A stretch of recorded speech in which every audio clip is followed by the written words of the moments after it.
역대하 3장 1절 한 절만 보겠습니다. 제가 봉독하고 나머지 부분은 제가 말씀을 전하면서 함께 나누도록 하겠습니다. 3장 1절 솔로몬이 예루살렘 모리아 산에 여호와의 전 건축하기를 시작하니 그곳은 전에 여호와께서 그의 아버지 다윗에게 나타나신 곳이요 여부스 사람 오르나니 타작마당에 다윗이 정한 곳이라. 아멘. 계속해서 이제 성전 건축에 대해서 함께 나누고 있습니다. 성전은 하나님께서 거하신다 하고 거하신다라는 것과 또 하나님께서 다스리신다 하는 어떤 상징의 실체죠. 어떻게 보면 그리고 이스라엘이 이 성전을 통하여서 제사장의 나라로서의 사명을 일깨워주는 곳이기도 합니다. 그래서 오늘 그 역대하 3장 말씀을 보시면 성전의 규모와 어떤 구조에 대해서 굉장히 자세하게 말씀하고 있습니다. 대략적인 것을 일단 제가 설명을 드리는 것이 말씀을 이해하는 데 큰 도움이 될 것 같아서 제가 전체적으로 3장 전체적으로 간략하게 제가 설명드리고 함께 나눌 말씀을 함께 나누겠습니다. 성전을 이렇게 보면 지성소와 성소로 두 군데로 이렇게 나눠요. 지성소와 성소. 지성소는 내소라 그러고 성소를 외소라고 그럽니다. 그래서 출애굽기 같은 데 보면 성소를 이 휘장박이라고 이렇게 많이 표현을 많이 합니다. 그래서 이 3절 보시면 솔로몬이 하나님의 전을 위하여 놓은 지대는 이러하니 옛날에 쓰던 자로 길이가 60규빗이요 너비가 20규빗이요 이렇게 되어 있어요. 그러니까 길이가 60규빗이고 너비가 20규빗, 이것이 성전의 크기라고 말씀하고 있습니다. 한 규빗이 여기 팔꿈치에서 요 가운데 중지까지의 길이를 보통 성인 이 팔꿈치부터 중지까지의 길이를 한 규빗이라고 이야기하는데 여러 가지 어떤 나라마다 다 다르겠죠. 이 규빗의 어떤 크기가, 길이가. 근데 보통 한 45cm, 50cm까지도 보는데 일단 45cm로 일단 잡으면 길이가 27m 됩니다. 27m. 그러니까 60규빗이라고 그러면 27m. 너비가 9m 정도 되겠죠. 20규빗이니까 곱하기 4.5 하면 9m가 나온다고요.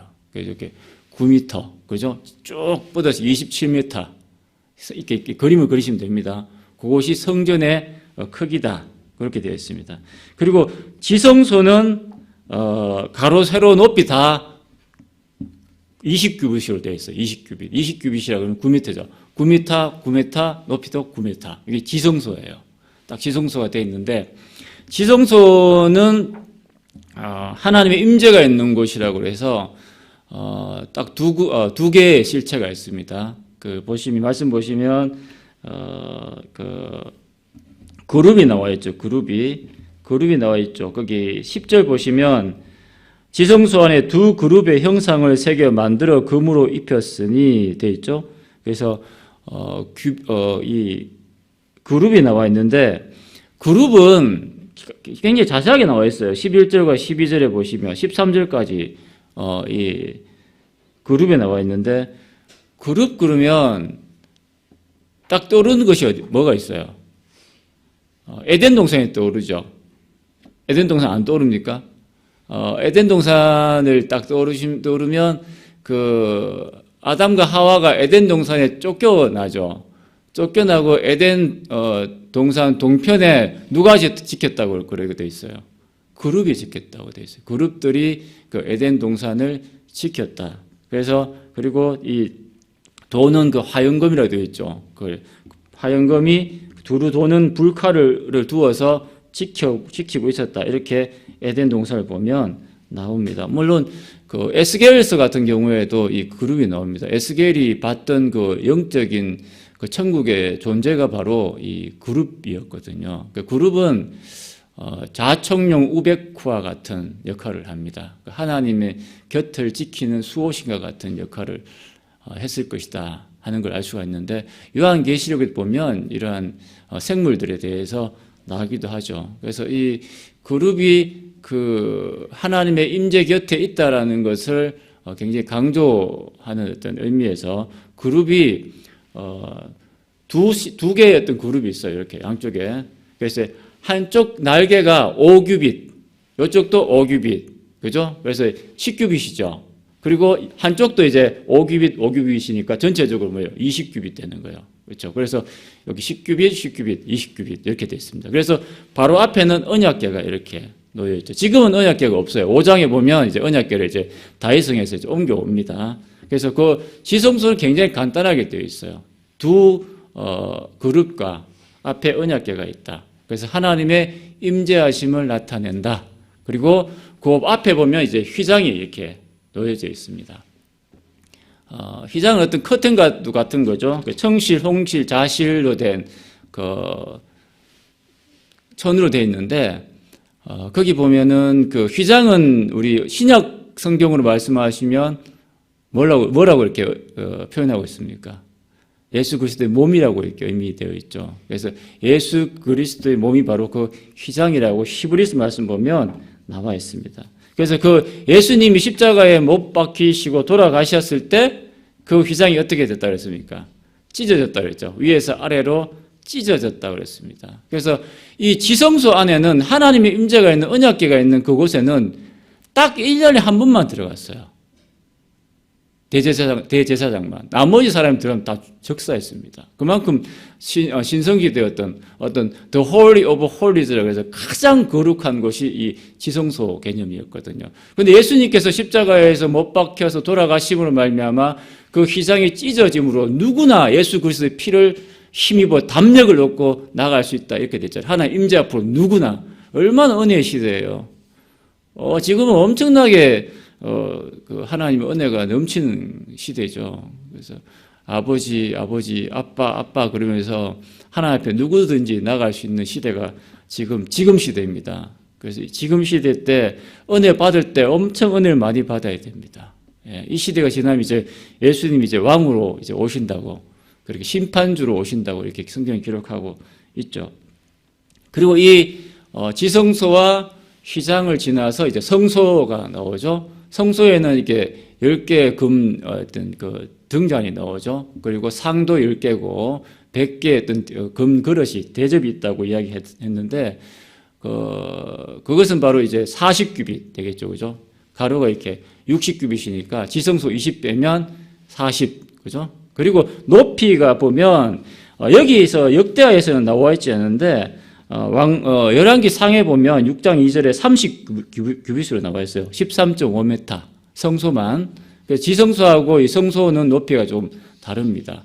자, 그래서 이 지성소, 휘장, 성소가 요 성전으로 이렇게 기록되어 있습니다. 그리고 성전 앞에 딸려 있는 것이 4절 보시면 그 성전 앞에 있는 낭실의 길이가 돼 있죠. 낭실이라는 것은 현관이라고 보시면 됩니다. 들어오는 입구가 되는데 그것도 한 20규빗 정도 돼요. 그러니까 높이가 무려 120규빗이에요. 120규빗. 이 계산을 해보면 54m 정도 됩니다. 그러니까 엄청나게 뾰족 이렇게 되어 있어요. 그게 낭실이라고 되어 있죠. 그리고 그 낭실, 그 현관 들어오는 그 문을 지나서 그 바로 앞에 보면 이제 야긴과 보아스라는 이 기둥 두 개가 있습니다. 그래서 성경에 보시면 이 17절 보시면 그 두 기둥을 성전 앞에 세웠으니 왼쪽에 하나요, 오른쪽에 하나라. 오른쪽 것은 야긴이라 부르고 하나님이 세우셨다 그랬죠. 왼쪽 것은 보아스, 능력이 있으시다 이렇게 얘기를 보시면 됩니다. 솔로몬이 그 두 기둥을 세움으로 말미암아 모든 성전의 건축과 이 이스라엘의 모든 이끌어 가시는 것은 하나님이 세우시고 하나님의 능력을 인도해 가신다라는 것을 늘 주지시키는 어떤 그런 개념이라고 볼 수 있습니다. 성전에 대해서 전체적으로 이렇게 한번 훑어봤는데 영적으로 우리가 자세하게 나누기 시작하면 엄청나게 깊은 의미들이 있습니다. 그리고 성전을 제가 이게 나누면서 도대체 성전의 가치가 얼마나 될까라고 한번 제가 따져봤어요. 제가 굉장히 놀랐습니다. 자료를 조사하다 보니까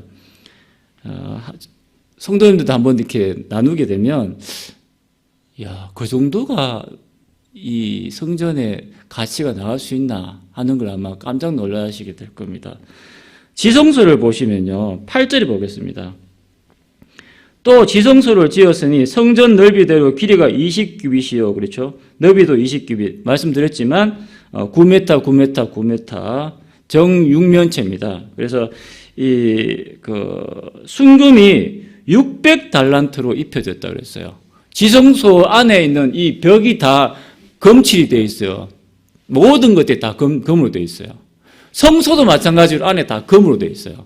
다 금으로 되어 있어요. 그러니까 눈만 뜨면 다 막 휘황찬란한 거예요. 여기 들어오시면 아마 여기가 아마 금칠이 되어 있다고 생각해 보세요. 아, 그거 분위기가 장난 아닐걸요, 아마. 누구나 다 거룩해질 것 같아요. 예.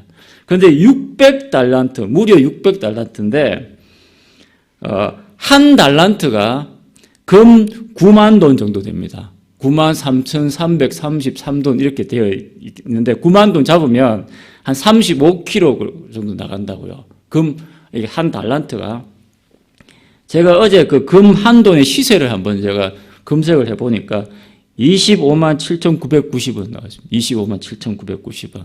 이게 물론 변동적인 거지만 어제 거로 성전이 어느 정도 가치가 나가느냐 한번 따져봤어요. 계산하니까 한 달란트가 22억 나갑니다. 한 달란트가 22억. 그러면은 8절에 나오는 이 순금 600달란트니까 곱하기 600 해야 되겠죠. 곱하기 600 하니까 13조 2천억. 13조 2천억. 그러니까 지성소 안에 금이 얼마라고요? 13조 2천억. 그러면 이것이 20규빗이니까 40규빗 더 남았잖아요. 그죠? 그러면은 최소 아무리 못 잡아도 곱하기 3을 해야 된단 말이야. 1800달란트가 들어간단 말이에요. 금값만 해도. 안에 다 금이니까. 최소 1800달란트인데 그 13조 2천억 곱하기 3을 해야 되겠잖아요. 그렇죠?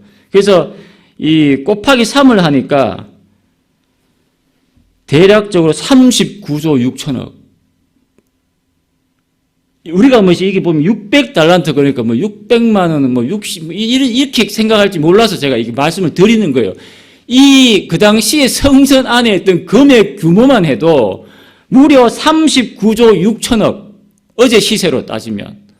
어떤 분은 그 성전의 모든 들어간 비용을 계산을 해봤는데 인건비만 빼고 48조 들어갔대요.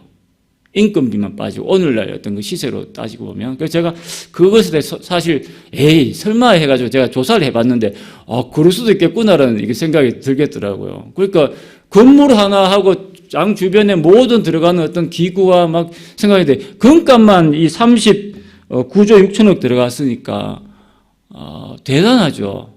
어마어마했을 겁니다, 아마. 예. 아마 지금 새벽에 이게 설교 들으신 분들은 아마 깜짝 놀랄 겁니다. 그 정도냐? 막 이러면서. 그죠? 그러니까 이게 완전 황금서원이라고 보면 됩니다. 예. 오늘 제가 3장 말씀을 대략 살펴봤지만 성전에 대해서 많은 것들을 영적으로 적용할 것도 많고 깨달을 점도 굉장히 많습니다. 그래서 제가 오늘은 딱 한 가지만 제가 나누고 싶습니다. 그건 뭐냐 하면 있어야 할 자리에 서 있어야 된다는 겁니다. 우리 삶에 있어서 영적으로 이 성전 건축에 있어서 우리가 삶에 적용시켜야 될 점이 있다면 있어야 할 자리에 서 있어야 된다. 1절 보시겠습니다. 1절 보시면 솔로몬이 예루살렘 모리아 산에 여호와의 전 건축하기를 시작했다 그랬어요. 어디에 세웠다 그랬습니까? 예루살렘 모리아산. 모리아산 그리면 떠오르는 사람이 누구죠? 모세? 예. 아브라함이 떠오르죠. 아브라함이. 그죠? 이 아브라함이 아들 이삭을 바칠 때 그 산이 모리아산입니다. 예. 모리아산이 예루살렘이에요. 예. 예루살렘이 모리아산이에요. 예수님은 예루살렘 입성하실 때 어디로 올라가셨다? 모리아산으로 가셨어요. 다시 말하면 하나님께서 아브라함에게 이삭을 바치라고 했던 그곳에 예수님은 죽으러 올라가신 거예요. 예. 이렇게 신약하고, 그러니까 이 이삭은 예수님의, 오실 예수님을 예표하는 하나의 어떤 그림자와 같은 역할을 한 거죠. 그래서 아브라함이 이삭을 바칠 때 며칠을 걸어갔습니까? 3일을 걸어갔어요. 3일을. 어디로? 모리아 산으로. 그냥 뭐 이삭을 가까운 곳에서 이렇게 뭐 어색한 곳에 가서 남들 안 보는 데 가가지고 하나님 말씀 그냥 뭐 아들 드리라 그러니까 그냥 해서 이렇게 드리면 되지.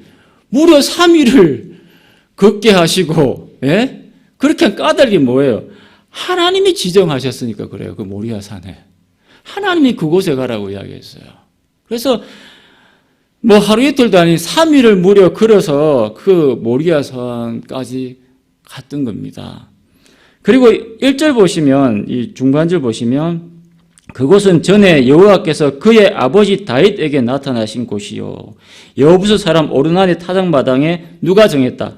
다윗이 정한 곳이 바로 이 성전을 지금 건축하는 곳이다라고 얘기를 하고 있습니다. 그래서 하나님께서 다윗에게 나타났고 다윗이 그 오르난 그 타작마당을 정했어요. 여기에다가 하나님의 집을 짓겠다 이렇게 얘기를 했죠. 이 오르난의 타작마당 그러면 이 다윗은 굉장히 남다른 곳입니다. 그래서 그 다윗이 일생일 때 가장 큰 죄를 지었는데 딱 2가지 정도 지었죠. 그 바세바를 취한 거하고 그리고 이 오르난의 타작마당이 나오는 관련된 사건인데 백성의 그 수를 계수한 겁니다. 헤아린 거죠.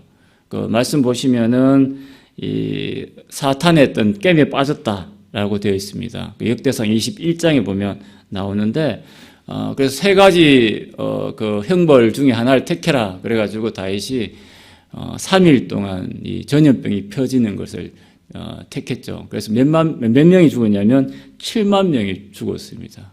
죽어나가는데 다윗이 막 엄청나게 막 회개를 하지 않습니까? 회개하고 났을 때에 그 오르난 타작마당에서 번제를 드리라고 그 갓 선지자를 통해서 하나님께서 말씀해 주십니다. 그래서 번제단이 있었던 곳이 그 오르난의 타작마당인데 그래서 이 다윗은 굉장히 이 오르난의 타작마당, 그 성전이 지어지는 그 현장이 엄청나게 큰 인생에 있어서 큰 교훈과 또 하나님의 용서하심과 긍휼하심을 체험할 수 있었던 그런 어떤 현장이기 때문에 다윗에게는 굉장히 남다르죠. 그래서 다윗이 이렇게 정했다라고 얘기하고 있지만 막상 따지고 보면 그 아브라함과 이삭을 통해서 순장을 준비하시면서 여호와 이레라고 말씀하셨지 않습니까? 그래서 이 예수님의 어떤 그런 것을 이렇게 생각해 보면 다 모든 것이 하나님께서 준비하고 계셨다라는 것을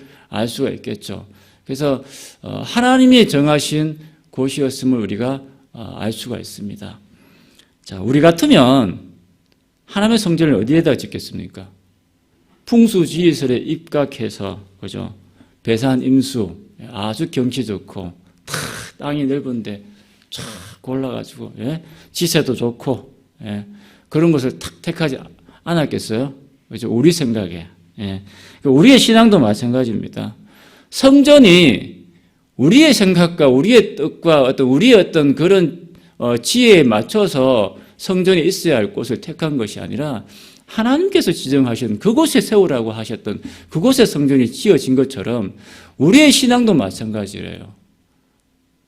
성전이 서 있어야 할 자리에 서 있어야 되는 거고 여기 말씀 보시면 모든 규빗 길이 높이 다 하나님께서 지정해 주셨지 않습니까? 있어야 할 자리에 배치를 시키고 길이도 하나님께서 정해 주셨고 신앙생활을 잘한다는 것은 서 있어야 할 자리에 서 있는 것이 신앙생활을 잘하는 거예요. 할렐루야. 아담이 범죄하고 나서 하나님께서 아담에게 뭐라고 이야기하셨습니까? 아담아 네가 어디 있느냐 그랬어요. 아담아 네가 어디 있느냐. 네가 있어야 할 자리에 왜 있지 않느냐라고 물으신 거예요. 그래서 우리가 있어야 할 자리를 이탈했을 때 그때부터 문제가 발생하는 거죠. 사실은.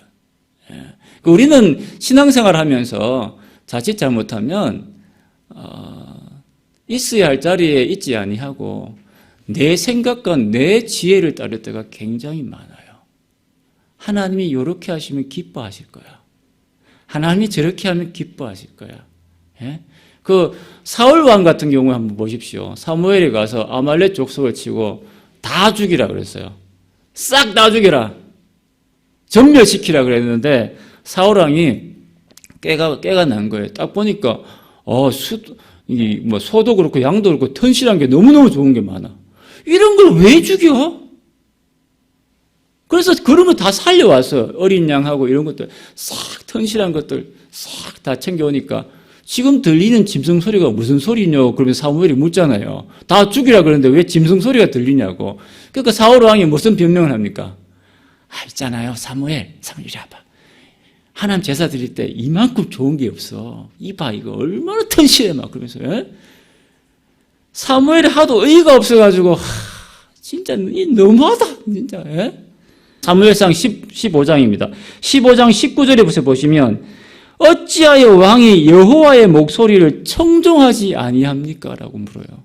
왜 하나님의 목소리를 청종하지 아니합니까? 왜 말씀에 순종을 안 합니까? 이렇게 이야기해요. 있어야 할 자리에 있다는 걸 무엇을 의미합니까? 하나님의 말씀에 순종하는 것에서부터 시작되는 거예요. 그곳에 바로 우리가 서 있어야 할 자리입니다. 아무리 인간이 똑똑하고 아무리 인간의 지혜가 명철이 뛰어난들 하나님의 그 영광과 하나님의 지혜와 하나님의 그 지략에 우리가 맞설 수 있겠습니까? 절대로 맞설 수가 없죠. 사랑하는 성도 여러분, 우리는 지금 어디에 서 있습니까? 하나님 낯을 피해서 아담처럼 나무 뒤에 이렇게 엉뚱한 곳에 숨어 있지는 않습니까? 아니면 하나님 아닌 다른 곳에서 인생의 답을 찾고 있지는 않습니까? 내가 엉뚱한 곳에서 방황을 하고 또 이렇게 하면 하나님이 기뻐하실 거야 라고 생각하시는 분이 있다면 하나님 앞으로 다시 돌아오시길 바랍니다. 하나님 앞에 서야 돼요. 하나님 앞에 선다라는 것은 두 가지 포인트가 있겠죠. 예배부터 드려야 돼요. 다윗이 범죄했을 때에 번제를 통해서 하나님 앞에 그 예배를 드려서 다시 시작했던 것처럼 예배의 어떤 그 현장으로 오셔서 정말 빈손 들고 내가 두 손 들고 왔습니다 하는 그런 외침으로 하나님 앞에 다가설 때 우리의 삶은 다시 시작되는 거예요. 그리고 말씀과 기도로 다시 한번 재무장하시길 바랍니다. 하나님의 그 말씀에 청종함으로 말미암아서 내가 있어야 될 자리를 알 수 있는 거죠. 그래서 철저하게 말씀과 기도로 다시 한번 재무장할 때에 우리의 삶은 다시 있어야 할 그 자리에 다시 설 수가 있습니다. 나는 지금 어디에 있는지 오늘 이 역대하 3장 말씀을 통해서 우리의 삶을 다시 한번 돌아보길 바랍니다. 기도하시겠습니다.